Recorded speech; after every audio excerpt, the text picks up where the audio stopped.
Good evening बच्चों, आवाज आ रहा है? हम लोग कल क्या देखे थे? लाइट। और आज भी हम लोग लाइट चैप्टर को ही आगे बढ़ाएंगे, ठीक है। लाइट चैप्टर में हम लोग कल देखे Eclipse, solar Eclipse, lunar Eclipse और भी बहुत सारी चीजों को हम लोग देखे थे।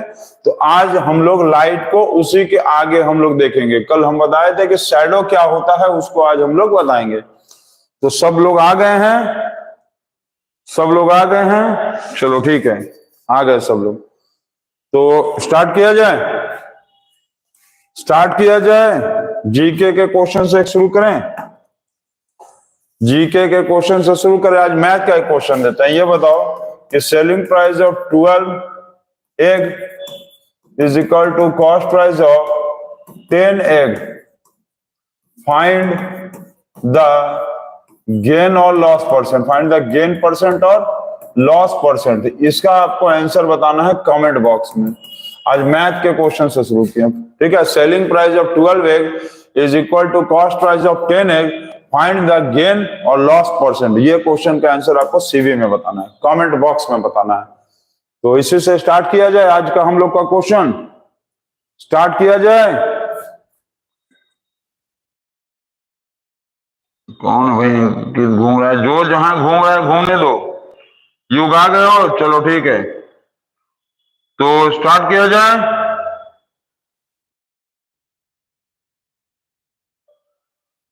स्टार्ट किया जाए। सब कुछ क्लियर दिख रहा है कि नहीं पता? लाइट उठा रहा है? क्लियर है? एकदम एकदम इमेज क्लियर है?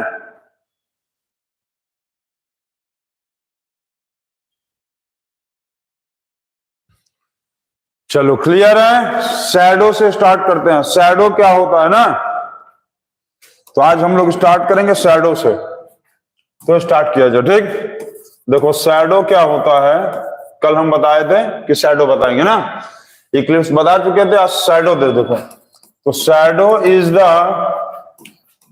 Dark part of the shadow is the dark part और एरिया, ठीक। Shadow is the dark part और area where the light is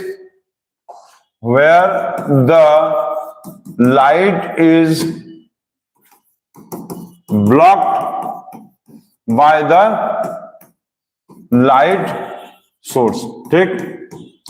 shadow is the part और एरिया, ठीक है। शैडो इज द पार्ट और area, shadow is the dark part और area of the object, ठीक है। एरिया ऑफ द ऑब्जेक्ट कह लो, area of object, समझ गया।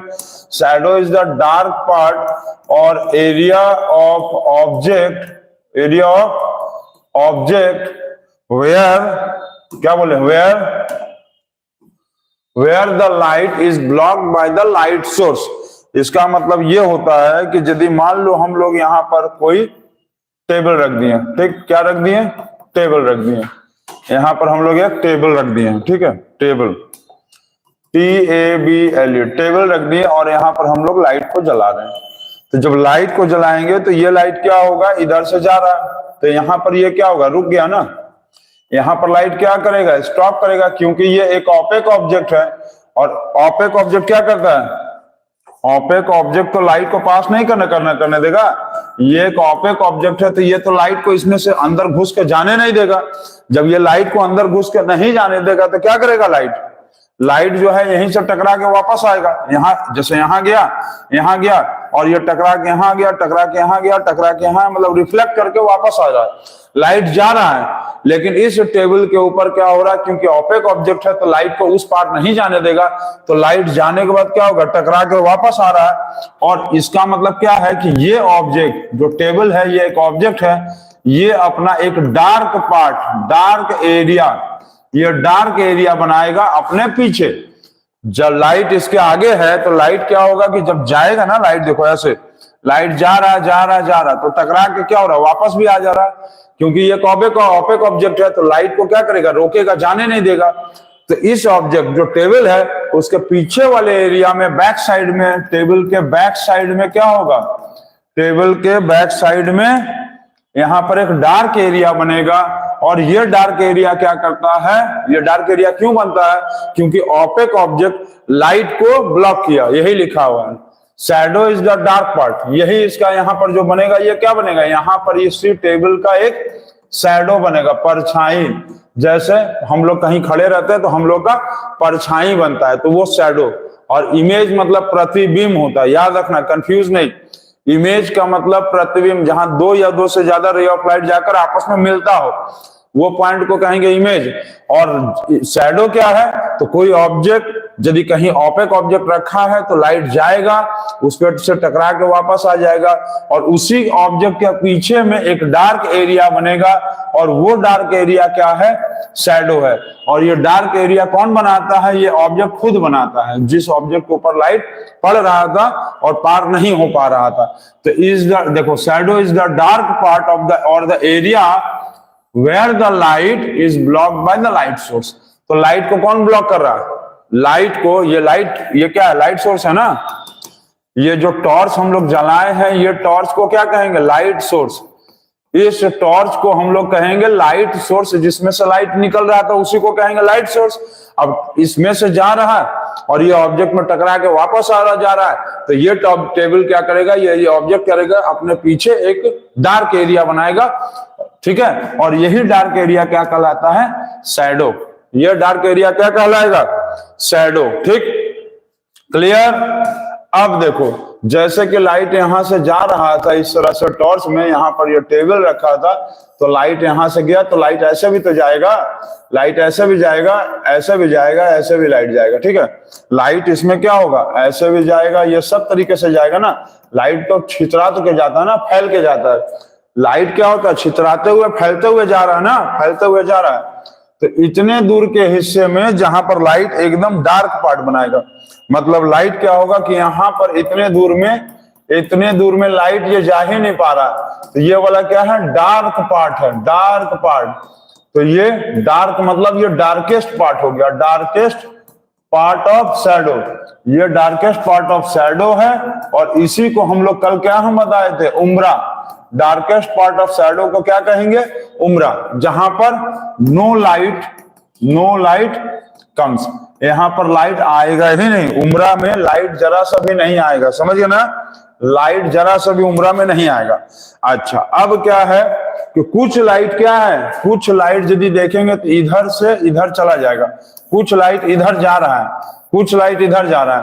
तो ये सब हिस्सा जो ब्लैक वाला हिस्सा है, इसको क्या कहेंगे, पार्शियल लाइट। यहां पर पार्शियल लाइट आ रहा है, पार्शियल लाइट आ रहा है, पार्शियल लाइट आ रहा है, तो इस पार्ट को क्या कहेंगे, पेनुम्ब्रा। क्या कहेंगे, इस पार्ट को हम लोग कहेंगे पेनुम्ब्रा, PENUMBRA, ठीक है। यहां पर ये ब्लैक वाले हिस्से में क्या होगा, पार्शियल लाइट आएगा, पार्शियल लाइट आ रहा है, क्या हो रहा है, आ रहा है, ठीक है। पार्शियल लाइट आ रहा है, तो इसको हम लोग कहेंगे पेनुम्ब्रा। मतलब शैडो का वो हिस्सा जहां पर थोड़ा बहुत लाइट आएगा उसको कहेंगे पेनुम्ब्रा, और जहां बिल्कुल भी लाइट नहीं आएगा, ये डार्केस्ट पार्ट जहां पर लाइट एकदम आएगा ही नहीं, यहां पर लाइट नहीं आ रहा, ठीक है।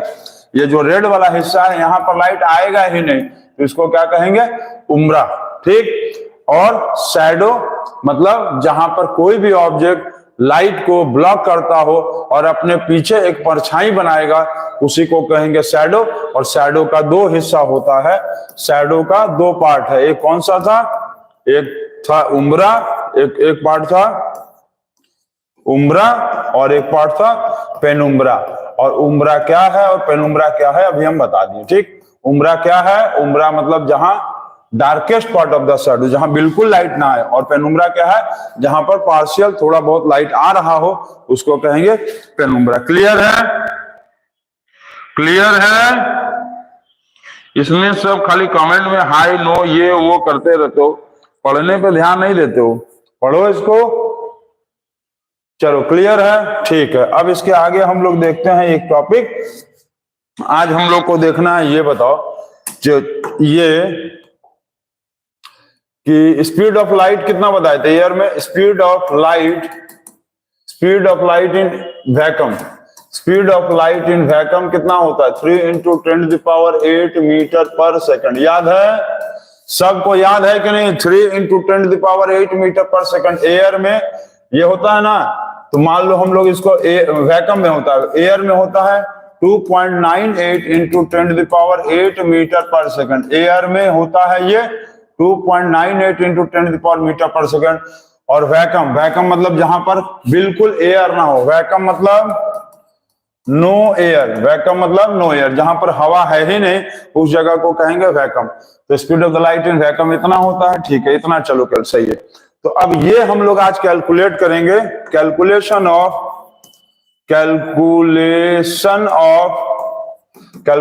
Of distance of the sun from the earth, तो ये आज हम लोग कैलकुलेट करेंगे कि सन का अर्थ से दूरी कितना है, कैसे? स्पीड ऑफ लाइट से, ठीक है। स्पीड ऑफ लाइट से आज हम लोग कैलकुलेट करेंगे कि सन का अर्थ से दूरी कितना है, मतलब सन का अर्थ से डिस्टेंस कितना है। जैसे ये हो गया सन और ये हो गया अर्थ, तो इन दोनों के बीच का डिस्टेंस है, इसी को आज हम लोग क्या करेंगे, फाइंड करेंगे। तो देखो कैसे निकाला जाता है उसको भी तुम समझ लो। डिस्टेंस का फॉर्मूला क्या होता है? डिस्टेंस का फॉर्मूला होता है स्पीड इंटू टाइम। पता है ना? पता है, ठीक है सर, पता है। Speed of light in air क्या है? स्पीड किसका? Speed of light. तो जब स्पेस में जाएंगे तो लाइट, जो लाइट आता है सन में से क्या आता है? डायरेक्ट अर्थ पे चला आता नहीं। जब सन में से लाइट आता है तो स्पेस मतलब पूरा यूनिवर्स स्पेस में होते हुए ना अर्थ में आता है कि सन में से लाइट आया डायरेक्ट आके अर्थ पे गिर गया, ऐसा नहीं ना होता है। जब सन में से लाइट चलता है तो ये यहां से होते हुए अर्थ पे आता है, तो ये जगह क्या है? स्पेस है। अरे स्पेस है ना, सन और अर्थ के बीच का जगह क्या है? स्पेस, जहां पर कोई भी एयर नहीं है। तो हम लोग क्या लेंगे? स्पीड ऑफ लाइट इन क्या लेंगे? स्पेस लेंगे। स्पेस मतलब वैक्यूम, ठीक, क्लियर। स्पेस में क्या लेंगे? स्पेस का मतलब हम लोग वैक्यूम लेंगे, स्पेस मतलब वैक्यूम, ठीक। चलो, और टाइम क्या लिखेंगे? Time taken by light to reach the earth, time taken by the light to reach the earth तक पहुंचने में समय। तो speed of light in vacuum कितना है? 3 इंटू 10⁸ मीटर पर सेकंड, ठीक है। इतना दिया हुआ है, इतना हम पहले भी बताए हैं, क्लियर है। अच्छे से समझना, कल क्लास में पूछेंगे, ठीक। चलो, इतना क्लियर, अच्छा, बहुत अच्छा। अच्छा, ये बताओ कि टाइम कितना लगता है? टाइम कितना लगता है? लाइट को सन से अर्थ तक आने में, ये पढ़े होगा तुम लोग जीके के क्वेश्चन में, सन से अर्थ तक आने में लाइट को कितना समय लगता है? जल्दी बताओ। सन से अर्थ तक आने में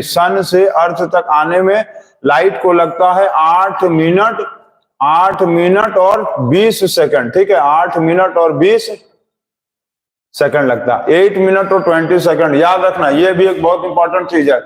सन से अर्थ तक आने में लाइट को लगता है 8 minute 20 second, clear. 8 minute 20 second, ठीक। अब इस पूरे चीज को सेकंड में बदलो, क्योंकि यहां मीटर पर सेकंड दिया था, मीटर पर सेकंड दिया है ना, क्या दिया है? मीटर पर सेकंड। तो सेकंड में बदलो सबको, तो 8 मिनट का मतलब क्या होगा? 8 इंटू 60। सबको पता है कि 1 मिनट में कितना होता है? 1 मिनट में होता है 60 सेकंड, पता है? बिल्कुल पता है, ठीक है। तो सॉल्व करो, 8 इंटू 60 प्लस 20, 8 इंटू 60, 8 मिनट है, सेकंड में बदलने के लिए इंटू 60 और प्लस 20, तो 480 और प्लस 20, तो ये हो गया 500 सेकंड। 500 क्या आया? सेकंड्स आया, 500 सेकंड्स आया ना। अब ये 500 का वैल्यू को यहाँ टाइम कितना आया? 500 सेकंड्स, 500 सेकंड्स। मतलब कि सन से अर्थ तक का दूरी तय करने में, मतलब सन से अर्थ तक आने में लाइट को 500 सेकंड लगता है। अब तुम मल्टीप्लाई कर दो तो 5, ये कितना आएगा? 3 5 जा 15, ये 15 हो गया, 3 5 जा 15 इंटू 10 टू द पावर हो गया 8, और यहाँ 1 0 और ये 1 0, 2 0, तो 2 और बढ़ा दो, तो ये आएगा 15 into 10 to the power 10 metre, 10 metre. ठीक है, 15 into 10 to the power 10 metre, समझ गए? 15 into 10 to the power 10 metre, इसको तुम किलोमीटर में बदलोगे तो 15 into 10 to the power 10 metre का मतलब 10 मीटर है।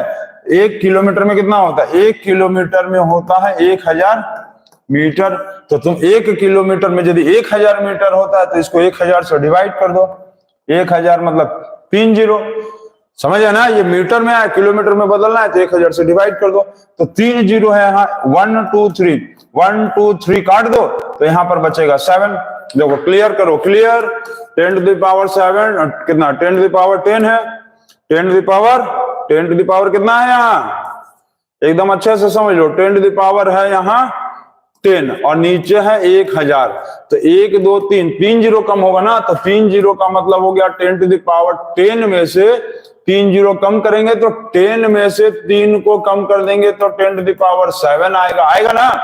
तो ये आया 15 इंटू 10 टू द पावर 7, क्या आएगा? अब ये हो गया किलोमीटर।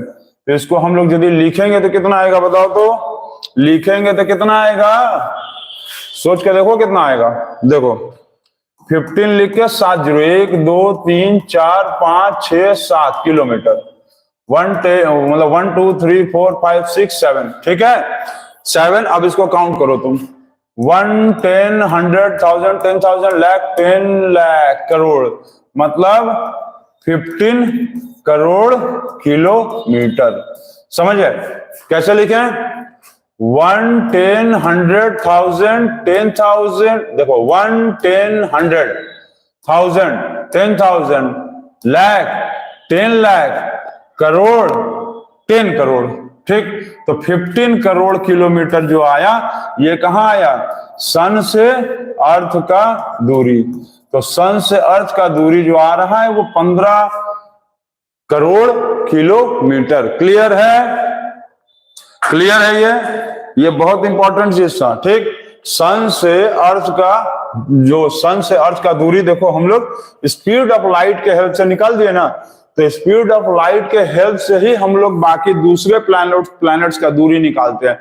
जैसे कोई पूछता है कि यहाँ से मरकरी का दूरी कितना है, यहाँ से वेनस का दूरी कितना है, यहाँ से प्लूटो का दूरी कितना है, यहाँ से नेपच्यून जुपिटर, तो हम लोग किसी भी प्लैनेट पे, अभी बाकी प्लैनेट्स पे तो गए नहीं है ना जुपिटर पे, तो कैसे निकालते हैं? ये निकालते हैं हम लोग कि सन स्पीड ऑफ लाइट तो पता ही हम लोग को, speed of light in vacuum तो पता ही है, हर जगह यही होगा। अरे speed of light in vacuum, तुम अर्थ पे जाओ, जुपिटर पे जाओ, मार्स पे जाओ, सैटर्न पे जाओ, कहीं भी जाओ, स्पीड ऑफ द लाइट तो यही होगा ना। बस फर्क क्या आएगा? टाइम का। तो जो टाइम लग रहा है उससे मल्टीप्लाई करेंगे तो निकल जाएगा डिस्टेंस। तो इसी तरह से हम लोग हर प्लैनेट्स के डिस्टेंस को निकाल लेते हैं स्पीड ऑफ लाइट के हेल्प से।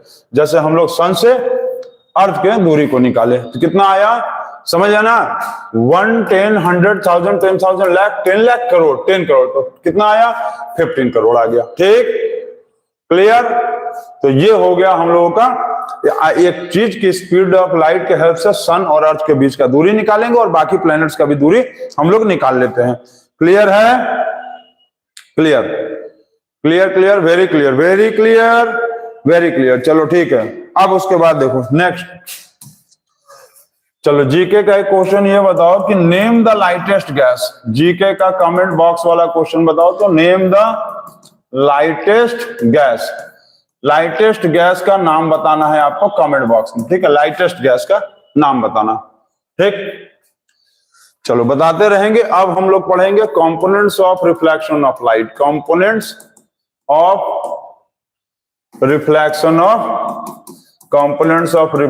Of light. Components of reflection of light का मतलब यह है कि हम ये बताए थे रिफ्लेक्शन क्या होता है। लाइट जब किसी भी प्लेन सरफेस पे पड़ेगा, जैसे मेरा गाल हम कल बताए थे, मेरे गाल जैसे एकदम चिकन है, देखो एकदम चिकना है, जब इस पे लाइट पड़ेगा ना तो रिफ्लेक्ट होकर वह बाउंस बैक करेगा। देखो ऐसे आया, ये सड़क से वापस गया। तो जब कोई भी प्लेन सरफेस पे, किसी भी प्लेन सरफेस पे जब लाइट पड़ता है तो उस पे रिफ्लेक्ट करके बाउंस बैक कर जाता है। जैसे ग्लास को हम लोग शीशा देखते हैं, आईना देखते हैं, और उसको हम लोग क्या करते हैं, धूप में ऐसे ऐसे दिखाते हैं ना, तो आंख एकदम खराब हो जाता है। क्यों? क्योंकि वो एकदम प्लेन सरफेस होता है, चिकना होता है। जैसे उस पर सन का लाइट पड़ता है तो वो तुरंत बाउंस बैक कर देता है और दूसरे की आंख में जाकर वो रिफ्लेक्ट करने लगता है और वो चकपक चकपक करने लगता है। ठीक है, तो इसी के बारे में पढ़ेंगे कि रिफ्लेक्शन ऑफ लाइट में और कौन कौन सी चीजें हैं, रिफ्लेक्शन ऑफ लाइट में क्या क्या चीजें हैं। ठीक है, तो आप लोग पढ़ते रहिए और बनाते रहिए और समझते रहिए, और अपने नोट्स की कॉपी तैयार भी रखिए। नोट्स की कॉपी तैयार रखिए। क्या क्या आ रहा है, नोट्स की कॉपी तैयार करते रहिए। चलिए ठीक है, क्या लिखा था, नेम द लाइटेस्ट गैस में हीलियम नहीं है। युग ध्यान दो, नेम द लाइटेस्ट गैस में हाइड्रोजन होता है। दुनिया का सबसे लाइटेस्ट गैस हाइड्रोजन है, नॉट हीलियम। युग ध्यान दो, सबसे हल्का गैस होता है हाइड्रोजन, नॉट हीलियम। क्लियर, सबसे हल्का गैस हाइड्रोजन, क्योंकि इसका एटॉमिक नंबर 1 होता है। देखो, हाइड्रोजन यदि तुम लिखोगे तो हाइड्रोजन का एटॉमिक नंबर होता है 1 और हीलियम का एटॉमिक नंबर होता है 2। तो हीलियम जो है वो हाइड्रोजन से भारी है, हाइड्रोजन जो है हीलियम से हल्का है। क्लियर रखना, और ये भी समझ लो कि एक हीलियम के बराबर 2 हाइड्रोजन होता है। एक हीलियम के बराबर 2 हाइड्रोजन। यदि मान लो तुम यहाँ पर हीलियम रखोगे एक ठो, तो तुमको जब तौलोगे ना इसको, तो तुमको 2 हाइड्रोजन रखना पड़ेगा। 2 हाइड्रोजन रखोगे तब बराबर होगा, ये हल्का है इसीलिए 2 हाइड्रोजन रखना पड़ेगा। एक हीलियम के बराबर 2 hydrogen. Clear clear clear clear clear, ठीक है,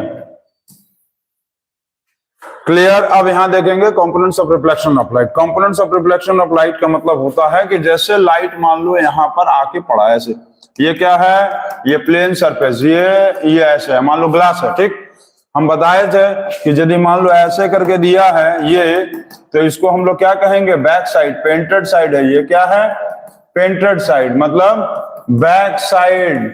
ठीक, और ऊपर वाला हिस्सा क्या होगा, ये वाला जो हिस्सा ऊपर वाला हिस्सा है, इसको क्या कहेंगे, रिफ्लेक्टिंग साइड। रिफ्लेक्टिंग साइड को कहते हैं हम लोग फ्रंट साइड। क्या, फ्रंट साइड या साइनी सरफेस या साइनी साइड। साइनी साइड, चमकने वाला चीज। ठीक, मतलब जो ये ऐसे ऐसे कर रहा है ना, ये बैक साइड है, पेंटेड वाला। और उधर ऊपर वाला क्या है, ऊपर वाला रिफ्लेक्टिंग साइड है, जिसको फ्रंट साइड कहेंगे या साइनी साइड है। क्लियर है ना सबको, क्लियर है,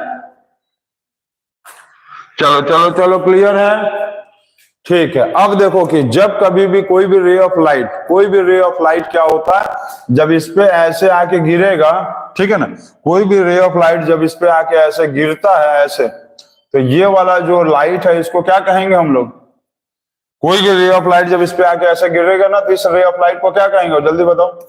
चलो ऐसे ऐसे समझ लो, ये मान लो रे ऑफ लाइट ऐसे आया, ठीक, तो ये वाला रे ऑफ लाइट को क्या कहेंगे हम लोग, इंसिडेंट रे। ये रे ऑफ लाइट को कहेंगे इंसिडेंट रे, और ये जब ऐसे बाउंस बैक करेगा तो इसको क्या कहेंगे, रिफ्लेक्टेड रे। ठीक है, क्लियर क्लियर। इसको क्या कहेंगे, इसको कहेंगे इंसिडेंट रे। इसको क्या कहेंगे हम लोग, incident ray.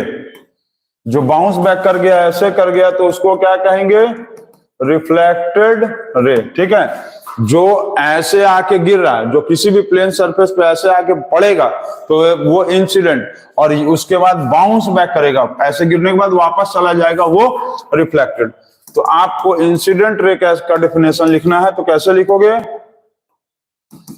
Incident ray. Incident ray का क्या लिखेंगे, इसको इरेज कर दें।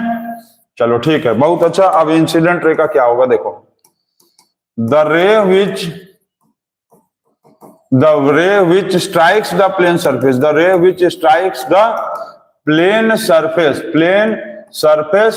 the ray which strikes the plane surface is called as incident ray, is called as incident ray। जो रे किसी भी प्लेन सरफेस पे आके गिरता है उसको क्या कहेंगे, इंसिडेंट रे। ठीक, चलो क्लियर। अब देखो रिफ्लेक्टेड रे क्या कौन सा होता है, तो रिफ्लेक्टेड रे कौन सा है, तो द रे which bounces back, the ray which bounces back after reflection, the ray which bounces back after striking the after striking the plane surface, plane surface पे पड़ने के बाद जो स्ट्राइक करके वापस कर जाए, जो प्लेन सरफेस पे ऐसे गिरे और उसके बाद बाउंस करके वापस चला जाए, उसको कहेंगे, उसको क्या कहेंगे? Is called as reflected ray, reflected ray. ठीक है। बहुत सारे बच्चे क्या होगा, सोचेंगे अरे ये तो यूजलेस है, ये तो हमको आता है, तुरंत कर लेंगे। नहीं, इसमें भी देखो अभी बहुत सारा दिक्कत आ जाएगा, अभी समझो अच्छे से। तो किसी भी चीज को कभी भी देखो हल्के में मत लिया करो। नॉर्मल, नॉर्मल क्या होता है? तो नॉर्मल एक चीज ध्यान रखना कि नॉर्मल रे नहीं होता है, नॉर्मल ये वाले लाइन को कहते हैं ऐसे। ये कौन सा लाइन है? ये है नॉर्मल। तो नॉर्मल लाइन मतलब नॉर्मल रे नहीं होता। नॉर्मल क्या है? The perpendicular to the plane surface, the perpendicular to the plane surface, plane surface is called as, the perpendicular to the plane surface is called as normal। ठीक, perpendicular to the plane surface is called as normal। Normal क्या है? तो कोई भी line जो ये plane surface, ये क्या है? ये प्लेन सरफेस है ना, ये वाला, ये वाले को क्या कहेंगे? Plane surface. और इसके जो परपेंडिकुलर होगा, जैसे ये प्लेन सरफेस है, इसके ये परपेंडिकुलर, परपेंडिकुलर मतलब 90 डिग्री। तो ये प्लेन सरफेस ऐसे, ये प्लेन सरफेस के ऐसे जो परपेंडिकुलर होगा, ऐसे खड़ा होगा, उस लाइन को कहेंगे हम लोग नॉर्मल। और नॉर्मल रे नहीं, सिर्फ नॉर्मल। क्लियर रखेंगे इसको, सिर्फ हम लोग नॉर्मल कहते हैं। क्लियर रखना एकदम। अच्छा, इसके बाद एक चीज देखो, इसको थोड़ा सा छोटा कर लिया गया हम लोग। अच्छा ठीक है, इतना क्लियर है। अब इसके बाद देखते रहो, देखते रहो। अब इसमें देखो बहुत सारा चीज आ जाएगा। अब इसके बाद एक चीज होता है angle of incidence. Angle of incidence, angle of incidence को एंगल आई से डिनोट करते हैं। ठीक है, एंगल आई से डिनोट करते हैं। अब एंगल ऑफ इंसिडेंस क्या होता है? तो देखो, इसको सबसे आसान तरीका ऐसे याद करना, angle made between the incident ray, angle made between the incident ray and the normal, normal ray नहीं, सिर्फ normal, is called as angle of incidence, is called as angle of incidence, मतलब एंगल आई। अब देखो क्या था angle of incidence, क्या है ये चीज? जैसे ये क्या है? इंसिडेंट रे है, और ये क्या है? नॉर्मल है। समझ गए? इंसिडेंट रे है और नॉर्मल है। ये है इंसिडेंट रे और ये है नॉर्मल, और दोनों के बीच में जो एंगल बनेगा इसको कहेंगे एंगल आई। इसको क्या कहेंगे? एंगल आई कहेंगे। एंगल आई, समझ गए? एंगल आई कहेंगे। ठीक है, कौन है भाई? एंगल आई। ठीक, अब इसके बाद देखेंगे कि और एक क्या चीज है, angle of reflection. Angle of reflection, तो एंगल ऑफ रिफ्लेक्शन को हम लोग एंगल आर से डिनोट करते हैं। और ये एंगल ऑफ रिफ्लेक्शन का मतलब क्या होता है? Angle made between the reflected ray and the normal, the angle made between the reflected ray and the normal is called as angle of reflection, is called as angle of reflection, मतलब angle are. ठीक है, तो जो angle किसके किसके बीच में, ये वाला है रिफ्लेक्टेड रे और ये वाला है नॉर्मल रे। तो नॉर्मल रे नहीं, सॉरी, नॉर्मल, सिर्फ नॉर्मल। तो रिफ्लेक्टेड रे और नॉर्मल के बीच में जो ये एंगल बनेगा उसको कहेंगे एंगल ऑफ रिफ्लेक्शन। तो इतना आप क्लियर रखना। अब एक चीज देखो क्या होता है, इसको नोट कर लेना। नोट कर लिए हो तो ऊपर का इधर वाला मिटा दें, इधर का मिटा दें। चलो अच्छा, इधर का मिटा देते हैं। ये इतना गायब कर लो, ये इतना चलो गायब, ये खत्म हो गया। अब इसमें देखो क्या होता है, कंपोनेंट्स देखेंगे। तो components of light, components of reflection of light में कौन कौन सा चीज आया? 5 चीज आया ना। Components of reflection of light में components of reflection of light. Components of reflection of light में क्या क्या आया? पहला इंसिडेंट रे, इंसिडेंट रे, दूसरा क्या आया? रिफ्लेक्टेड रे, रिफ्लेक्टेड रे, तीसरा क्या आया? तीसरा आया नॉर्मल, नॉर्मल रे नहीं सिर्फ नॉर्मल। चौथा क्या आया? चौथा आया fourth number angle of incidence. Angle of incidence को क्या कहते हैं? एंगल आई कहते हैं। पांचवा क्या आया? तो पांचवा आया angle of reflection, angle of reflection कहते हैं, एंगल आर। ठीक, इतना हो गया, इतना हो गया है, सबका हो गया है, सबका हो गया इतना। अब इसमें देखो एंगल आर हो गया ये। चलो इधर का भी हो गया, इधर का भी, इसको भी इरेज करें। चलो ठीक है, इसको लिखते रहना। जिन लोगों का छूट गया वीडियो अपलोड हो जाएगा तब लिखना। अब इसमें क्या होता है ना कि लॉ ऑफ रिफ्लेक्शन होता है, लॉ ऑफ रिफ्लेक्शन। तो रिफ्लेक्शन का कुछ लॉ है जो सबको मानना पड़ता है। मतलब कोई भी लाइट को जब किसी भी चीज पे टकराता है, कोई भी लाइट जब किसी भी चीज पे प्लेन सरफेस पर टकराएगा तो उसको कुछ लॉ को मानना पड़ता है। ठीक है, तो पहला लॉ क्या है कि ये पहला लॉ ये है, इंसिडेंट रे, रिफ्लेक्टेड रे। पहला law, incident ray comma reflected ray comma and the normal lies to the lies LIS lies to the same point on the same plane, same point on the same plane। इसका मतलब आप समझो अच्छे से, same point on the same plane का मतलब अच्छे से समझो। इसका मतलब ये कह रहा है कि कोई भी रे ऑफ लाइट, जैसे देखो कोई भी रे ऑफ लाइट, तुम अच्छे से समझ लो, कोई भी रे ऑफ लाइट, जैसे ये इंसिडेंट रे, ये रिफ्लेक्टेड रे और ये क्या था? नॉर्मल, तीनों सेम पॉइंट पे आएगा। जैसे मतलब ये है ना, तो ऐसे ऐसे और ऐसे, ये क्या आया?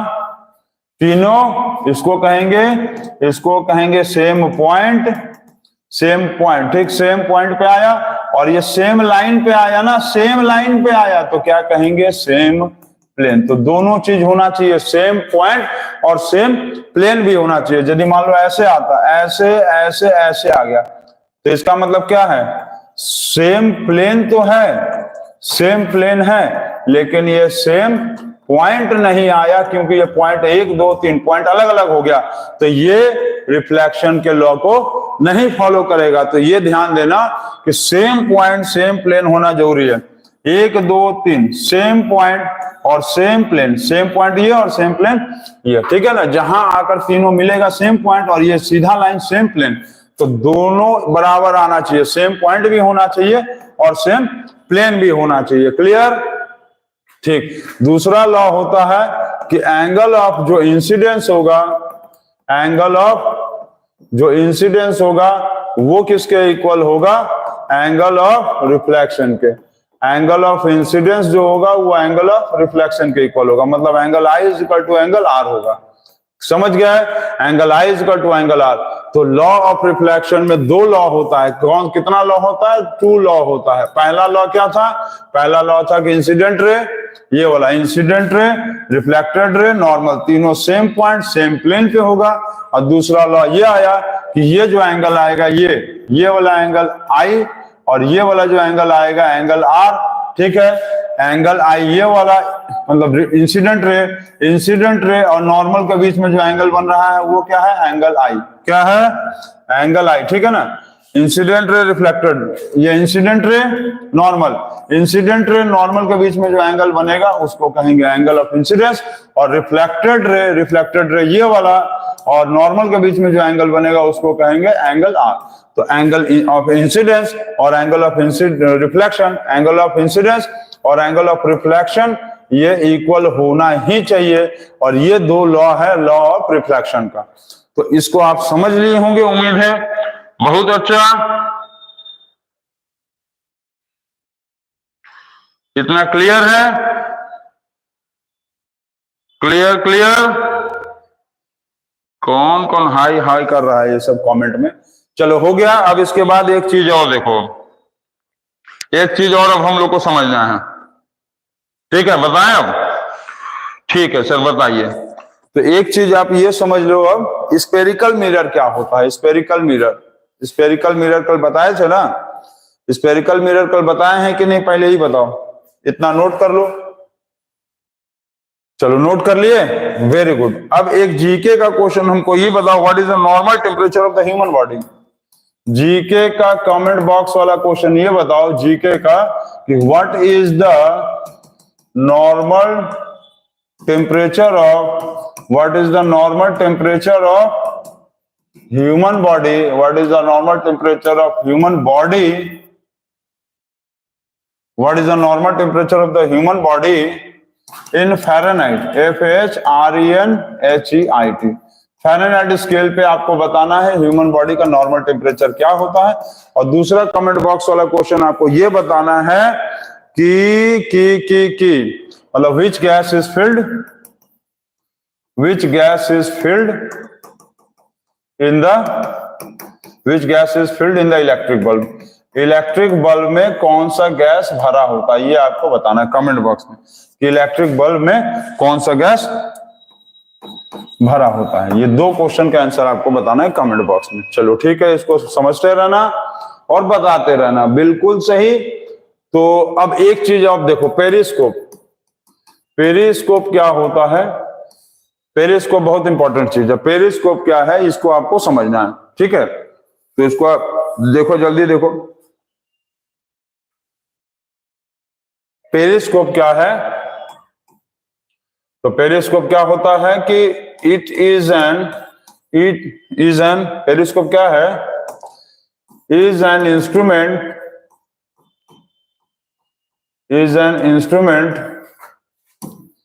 which is used by the submarines,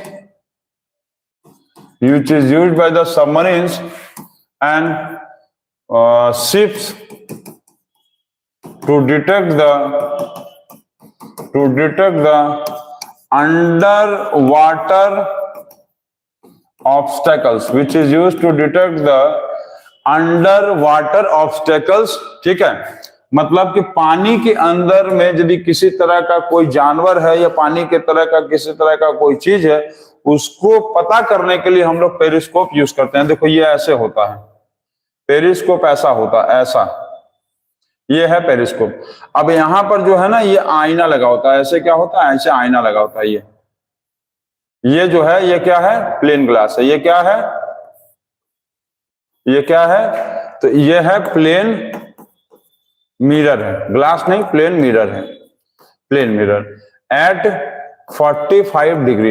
ये प्लेन मिरर जो है 45 डिग्री पे होता है। कितना डिग्री? 45 डिग्री। मतलब यहां जो एंगल बनेगा और यहां जो एंगल बनेगा, कितना कितना होगा? यहां जो एंगल बनेगा ना, यहां पर देखो, यहां जैसे हम ऐसे बना रहे हैं और ये बना रहे हैं ना, तो यहां पर जो बनेगा 45 डिग्री और यहां भी जो बनेगा वो 45 डिग्री। क्लियर? क्लियर है? यदि मान लो ये ऐसे बन रहा है और ये ऐसे गया, तो इसका मतलब क्या होगा कि ये ऐसे गया ना, तो इसका मतलब यहां भी जो ये एंगल बनेगा 45 डिग्री और यहां भी जो एंगल बनेगा 45 डिग्री। ठीक, अब 45 डिग्री रखने से क्या होता है? 45 डिग्री रखने से ये होता है कि यदि इसको, ये कितना है समझ गया ना, 45 डिग्री। क्लियर? समझ गया? चलो ठीक। ये क्या था? ये आईना है। ये क्या है? प्लेन मिरर है। क्या है? Plane mirror. समझ गया? ये है प्लेन मिरर। अब इसको हम लोग क्या करते हैं कि पानी के जहाज में या सबमरीन्स में ये लगा होता है, पानी के जहाज या सबमरीन्स में ये लगा होता है। अब यदि मान लेते हैं और इसका ऊपर वाला हिस्सा जो होता है, ये अपवर्ड वाला हिस्सा, ये अपवर्ड वाला पार्ट है, ये अपवर्ड पार्ट है, और ये क्या होता है? ये डाउनवर्ड पार्ट है, डाउनवर्ड पार्ट। ये कहां होगा? पानी के नीचे। ये कहां रहता है? ये पानी के नीचे रहता है, अंडर वाटर। ये पानी के नीचे होता है। क्लियर? और ये कहां होता है? Above water. ये होगा एबव वाटर, ये पानी के ऊपर होता है। ठीक, मतलब आधा हिस्सा, इसका आधा हिस्सा पानी के ऊपर होता है और बाकी आधा हिस्सा पानी के नीचे रहता है। अब यदि मान लो कोई जानवर इधर से आ रहा है, इधर कोई मान लो पहाड़ आ गया, मान लो इधर कोई पहाड़ आ गया, ये पानी के अंदर कोई पहाड़ आ गया, माउंटेन्स आ गया, और या कोई एनिमल आ गया, या ब्लू व्हेल आ गया, या कोई मान लो माउंटेन ही आ गया, बहुत बड़े बड़े माउंटेन्स आ जाएंगे, तो हम लोगों को इसका इमेज यहाँ पर आएगा। इसका जो इमेज होगा, ये माउंटेन हो चाहे एनिमल हो चाहे ब्लू होल कुछ भी हो, तो इसका इमेज क्या होगा, इस पे आएगा, और फिर टकरा के क्या होगा, इधर जाएगा। अरे ऐसे आएगा, यहां पर से इसका लाइट, यदि लाइट से इसका इमेज यहाँ आएगा, रिफ्लेक्शन होके इस मिरर पे जाएगा, और हम लोगों को यहाँ पर वो तुरंत सीन हो जाएगा, दिखाई दे जाएगा, बिना पानी के अंदर गए ही कि नहीं यहाँ पर कोई बड़ा संकट है, दुर्घटना होने वाला है, या बड़ा जानवर है, तो पानी के जहाज को हम लोग मोड़ देते हैं, और इसी को हम लोग बोलते हैं पेरिस्कोप। समझ आए? पेरिस्कोप सबमरीन और वाटर शिप्स में ही लगा रहता है, ताकि पानी के अंदर के ऑब्स्टेकल्स को हम लोग बिना पानी के अंदर घुसे ही देख ले। और यहाँ पर 45 डिग्री का प्लेन मिरर लगा होता है, ठीक है। 45 डिग्री पे लगने से क्या होता है कि ये ऑब्स्टेकल का इमेज लाइट पड़ने पे यहाँ पर रिफ्लेक्शन होगा, और रिफ्लेक्शन टकरा के यहाँ जाएगा, और फिर मतलब समझ आए, यहाँ से रिफ्लेक्शन यहाँ आया, फिर इस मिरर से टकरा के यहाँ गया, और यहाँ से रिफ्लेक्शन हम लोग को यहाँ दिखाई दे जाता है ये चीज। और ये होता है पेरिस्कोप में। कहाँ होता है? पेरिस्कोप में होता है। क्लियर है? क्लियर है कि नहीं क्लियर है? क्लियर है? चलो क्लियर है। बस 4-5 मिनट और वीडियो में, बस सिर्फ 4-5 मिनट और आपको समझना है।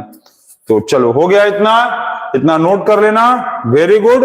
अब एक चीज आप लोग समझो कि प्लेन मिरर, कॉनकेव मिरर एक होता है, और एक होता है कॉन्वेक्स मिरर, ठीक है। प्लेन मिरर, कॉनकेव मिरर और कॉन्वेक्स मिरर का यूजेस, ये बहुत इंपॉर्टेंट चीज है। यूजेस इसका बहुत इंपॉर्टेंट है। अच्छा, कॉनकेव मिरर को हम लोग कन्वर्जिंग मिरर भी बोलते हैं। कन्वर्जिंग हम कल बताए होंगे। कन्वर्जिंग भी बोलते हैं। समझ गए? बोले था ना, बड़ा स्पेलिंग का बड़ा होगा, ये 1 2 3 4 5 6 7 1 2 3 4 5 6 7 8 9 10 बड़ा स्पेलिंग का बड़ा होगा। और यहाँ देखो 1 2 3 4 5 6, तो इसका क्या होगा? डाइवर्जिंग। तो जो बड़ा स्पेलिंग है ये 1 2 3 4 5 6 1 2 3 4 5 6 7 8 9, देखो कॉनकेव का स्पेलिंग बड़ा तो कन्वर्जिंग का भी स्पेलिंग बड़ा है, और कॉन्वेक्स का स्पेलिंग छोटा तो इसका भी स्पेलिंग डाइवर्जिंग का भी छोटा। तो कॉनकेव का स्पेलिंग बड़ा है तो कन्वर्जिंग बड़ा होगा, कॉन्वेक्स छोटा है तो छोटा होता है। ठीक है, इसका यूजेस कैसे हम लोग, क्या होता है ये बताओ। तो प्लेन मिरर का जो यूजेस है, सबसे पहले कि ये कहीं ना कहीं हम लोगों को लुकिंग ग्लास में काम आता है। कहाँ? Looking glasses. लुकिंग ग्लासेस का मतलब हम लोग अपना चेहरा जो देखते हैं वो इसी में देखते हैं। बार बार जो है ना, मम्मी बोलती है क्या कर रहे हो, बाल झाड़ रहे हैं, तो बार बार दिन भर बाल झाड़ते रहते हैं हीरो बनने के लिए। तो प्लेन ग्लास में हम लोग अपना चेहरा देखते रहते हैं, बाल झाड़ते रहते हैं। ठीक है, ये वाला चीज पहला चीज। दूसरा चीज कहाँ यूज होता है? Used in periscope. अभी हम बताएं ये पेरिस्कोप में भी यूज होता है। ठीक है, ये पेरिस्कोप में भी यूज होता है। क्लियर? चलो कॉनकेव का यूज बताओ तो कहां होता है? कॉनकेव मिरर का यूज कहां होता है, जल्दी बताओ। तो कॉनकेव मिरर देखो, ये डेंटिस्ट मिरर इसको कहते हैं, डेंटिस्ट मिरर। क्यों? क्योंकि डेंटिस्ट लोग क्या करते हैं कि एक तो मतलब टोपी टाइप का होता है, उसमें यहाँ पर लाइट लगा रहता है। ठीक है, यहाँ पर लाइट लगा होता है, और यहाँ पर एक वो क्या होता है, टोपी लगा रहता है ना। डेंटिस्ट लोग के यहाँ पर एक वो लाइट लगाते हैं टोपी वाला, उसमें यहाँ लाइट लगा रहता है। उसके बाद वो एक आईने में देखते हैं, वो आईना कॉनकेव होता है। क्योंकि हम लोग के छोटे छोटे दांतों को बड़ा करके देखेंगे, तभी तो दांत उखाड़ेंगे या दांत का जो कीड़ा रहेगा उसको निकालेंगे। समझ रहे हो? हम ये कल बताए थे तुम लोगों को कि जिसका स्पेलिंग बड़ा होता है ये क्या करता है, अरे कॉनकेव मिरर जो है मैग्नीफाइड बनाता है ना, मैग्नीफाइड इमेज बनाता है। मैग्नीफाइड इमेज मतलब बिग साइज, स्पेलिंग बड़ा तो बिग साइज। और कॉन्वेक्स क्या करता था? कॉन्वेक्स बनाता था डिमिनिश्ड साइज। कॉन्वेक्स कैसा बनाता था? Diminished size. डिमिनिश्ड साइज का मतलब स्मॉल साइज, डिमिनिश्ड साइज मतलब स्मॉल साइज। जब इसका स्पेलिंग छोटा है तो ये छोटा साइज बनाता था, बड़ा स्पेलिंग का बड़ा साइज बनाता था। प्लेन मिरर कैसा बनाता था? सेम साइज बनाता था, ठीक है। तो डॉक्टर्स मिरर, डेंटिस्ट मिरर में वही वाला होता है जिसमें वो लोग ऐसे करके लाइट, यहाँ पर टोपी लगा रहता है, उसमें जो है लाइट जलता है और एक मिरर रहता है जिसमें वो लोग देखते हैं कि दांत के कौन सा हिस्से में कीड़ा है, भग से पकड़ के उसको निकाल लेते हैं, ठीक है। अरे पकड़ के हाथ से निकालेंगे नहीं, इंस्ट्रूमेंट से, सर्जिकल इंस्ट्रूमेंट से निकालते हैं और दांत उखाड़ देते हैं फिर, ठीक है। पहला। दूसरा चीज सोलर फर्नेसेस में यूज होता है, सोलर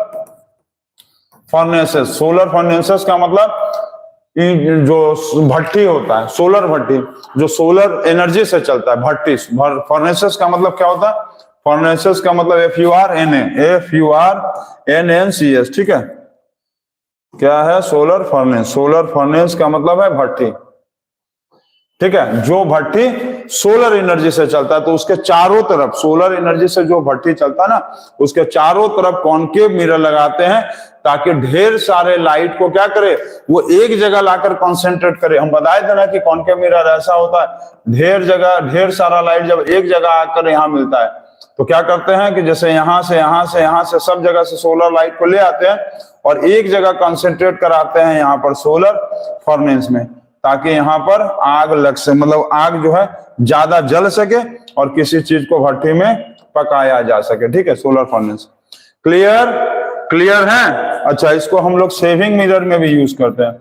सेविंग मिरर का मतलब कि हम लोग जब कभी भी दाढ़ी बनाते हैं, अपना ये छिलवाते हैं ना ये सब बाल, तो उसको लिए हम लोग कॉनकेव मिरर यूज करते हैं ताकि हम लोगों का बाल एकदम अच्छा से बड़ा बड़ा दिखाई दे और उसको हम लोग यहाँ से आसानी से छील सके। नहीं तो पता चला दिखाई नहीं दिया, फक से हमारे कट जाएगा। तो कॉनकेव मिरर ये 3 जगह, डेंटिस्ट मिरर, सोलर फर्नेस और सेविंग मिरर में। अब कॉन्वेक्स मिरर कहाँ यूज होता है? कॉन्वेक्स मिरर यूज होता है रियर व्यू मिरर में। रियर व्यू मिरर में मतलब बहुत बड़ा व्हीकल है, पीछे आ रहा था, उसको छोटे में देखना। जैसे हम लोग मान लो बाइक से जा रहे हैं, करके बाइक से जा रहे हैं ना, या कार से या बाइक किसी चीज से जा रहे हैं, तो ड्राइवर के बगल में, जो बताया था ना कल हम एम्बुलेंस वाले में, तो ड्राइवर के बगल में एक शीशा लगा रहता है, मिरर लगा रहता है, और उस मिरर में हम लोग इतने बड़े से ट्रक का इतना छोटा सा इमेज देख लेते हैं। पूरे ट्रक का मतलब उतना बड़ा ट्रक रहता है सोचो, और उसका इमेज इतने छोटे से शीशे में हम लोग देख लेते हैं, तो वो होता है कॉन्वेक्स, क्योंकि ये छोटा इमेज बनाता है, ठीक है। तो रियर व्यू मिरर में यूज होता है, ठीक। रियर व्यू मिरर जो ड्राइवर के बगल में लगा रहता है मिरर, जिसमें हम लोग पीछे वाले व्हीकल्स का फोटो देख सकते हैं, ठीक है। क्लियर। अच्छा, और कहां यूज करते हैं हम लोग ये बताओ तो? शॉप सिक्योरिटी में, शॉप सिक्योरिटी सिस्टम में। शॉप सिक्योरिटी सिस्टम का मतलब क्या है? जैसे बड़े बड़े दुकान में जाएंगे तो बहुत सारा क्या होता है, बहुत बड़ा दुकान है, बहुत सारा आइटम्स रखा रहता है, तो वो कोने कोने में क्या होता है ना, वो कॉन्वेक्स मिरर लगा देता है ताकि वो पूरे बड़े बड़े एरिया का छोटे से इमेज में दिखाई दे। जैसे इतना बड़ा एरिया है, इतना बड़ा दुकान का एरिया है, और इतने छोटे से मिरर में दिखाई देगा, तो पूरे एरिया का जितना भी दुकान का सर सामान है वो तुमको छोटे से जगह में ही सब कुछ देख सकते हैं हम लोग। तो शॉप सिक्योरिटी सिस्टम में हमको कॉन्वेक्स मिरर को यूज करते हैं, क्योंकि ये स्मॉल साइज का होता है, ठीक है। तो इसको आप लोग नोट कर लेना, कॉनकेव, कॉन्वेक्स और प्लेन मिरर का यूजेस। अब लाइट में थोड़ा सा और टॉपिक्स बचा है, उसको हम लोग कल पढ़ेंगे, और आज के लिए इतना ही। और एक जाते जाते मैथ का क्वेश्चन हम दे रहे हैं, इसको आप लोग कमेंट बॉक्स में सॉल्व करके बताएंगे। लाइट चैप्टर देखो थोड़ा बड़ा है, बहुत इंपॉर्टेंट चैप्टर, इसलिए थोड़ा सा ये बड़ा है, इसीलिए थोड़ा सा कंसंट्रेशन बनाकर पढ़ते रहो, सब कुछ समझ में आ जाएगा। जो बच्चे तुरंत नोट्स नहीं बना पा रहे हैं, वीडियो अपलोड होने के बाद वो अपना नोट्स बनाएंगे, वीडियो कुछ देर बाद अपलोड हो जाएगा, ठीक है। तो आप लोग पढ़ते रहिए और बनाते रहिए। चलिए, एक मैथ का क्वेश्चन में आपको यह बताना है कि फाइंड द सम 1/2 और फिर 1/6, 1/12, 1/20, 1/30, 1/42, 1/56, 1/72। ये क्वेश्चन का आंसर आप कमेंट बॉक्स में बताइएगा। ये आपको सॉल्व करने में, इस क्वेश्चन का आंसर बताने में 1 सेकंड से ज्यादा नहीं लगना चाहिए। और जो बच्चे पूरी तरह से सॉल्व करके बना रहे होंगे उनको हम बता देंगे ये ट्रिक कैसे होता है, लेकिन इसका आंसर जो होगा आपको 1 सेकंड में आ जाएगा। 1 सेकंड में आ जाएगा आपको। तो इसको आप बनाते रहिए और पढ़ते रहिए। अब हम लोग लाइट का आगे का वीडियो अब कल देखेंगे, ठीक है। See you, good night, bye bye and take care.